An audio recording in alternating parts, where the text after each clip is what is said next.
जानिए क्यों भगवान श्री कृष्ण ने दिया था अपने ही बेटे को श्राप। ऐसा क्या किया था श्री कृष्ण के बेटे ने जो उन्हें झेलना पड़ा अपने पिता का गुस्सा।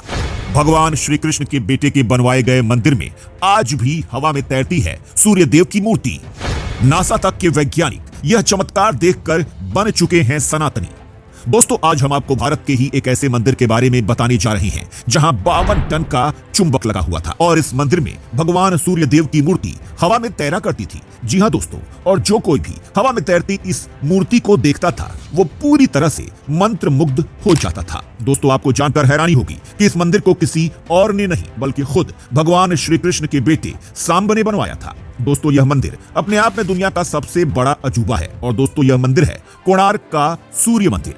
दोस्तों, सूर्यदेव को समर्पित इस मंदिर का नाम दो शब्दों से मिलकर बना है, कोण और अर्क। कोण यानी कोना और अर्क का अर्थ सूर्य है, यानी सूर्य देव का कोना। इसे कोणार्क के सूर्य मंदिर के नाम से पहचाना जाता है। दोस्तों, इस मंदिर के निर्माण के पीछे भी एक बहुत अद्भुत कहानी छुपी हुई है। दोस्तों, धार्मिक ग्रंथों में बताया गया है कि सांब जो भगवान श्री कृष्ण और जामवंत की बेटी के पुत्र थे, वो हमेशा से ही बहुत ज्यादा शरारती थे और दोस्तों यही कारण था कि भगवान श्री कृष्ण अपने बेटे से काफी ज्यादा क्रोधित रहते थे। और दोस्तों, एक बार अपने बेटे की शैतानी से भगवान श्री कृष्ण इतने ज्यादा क्रोधित हो गए कि उन्होंने अपने ही बेटे को एक भयंकर श्राप दे दिया और श्राप देते हुए भगवान श्री कृष्ण ने अपने बेटे से कहा कि तुम्हें कुष्ठ रोग हो जाएगा। जी हाँ दोस्तों, कुष्ठ रोग सबसे भयानक बीमारी होती है जिसमें पूरे शरीर पर फोड़े निकल आते हैं। दोस्तों, श्राप के कारण श्री कृष्ण के बेटे के पूरे शरीर पर फोड़े निकल आए और दोस्तों उनकी हालत बहुत ज्यादा खराब हो गई।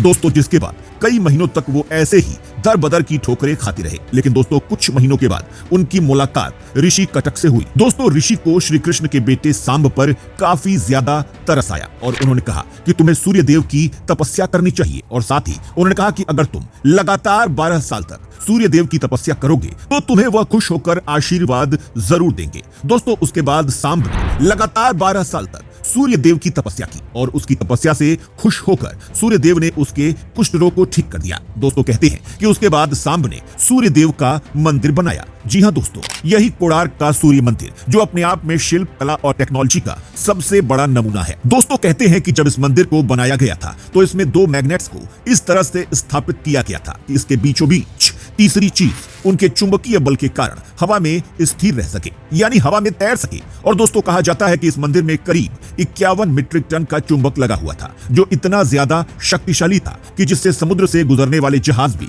इसकी चुंबकीय शक्ति के चलते रास्ता भटक जाया करते थे और इसकी ओर खींचे चले आते थे। इन जहाजों में लगा कंपास गलत दिशा दिखाने लग जाता था और दोस्तों इस मंदिर में लगा मैग्नेट ही इस मंदिर को सबसे अलग नहीं बनाता है। दोस्तों, इस मंदिर की शिल्प कला भी अपने आप में पूरी दुनिया से निराली है और इस मंदिर की सबसे खास बात यह है कि इस मंदिर में लगे चक्रों पर पड़ने वाली छाया से हम समय का सही और सटीक अनुमान लगा सकते हैं। ये नेचुरल सन वॉच का काम करती है। वहीं मंदिर के ऊपरी छोर से भगवान सूर्य का उदय और अस्त देखा जा सकता है।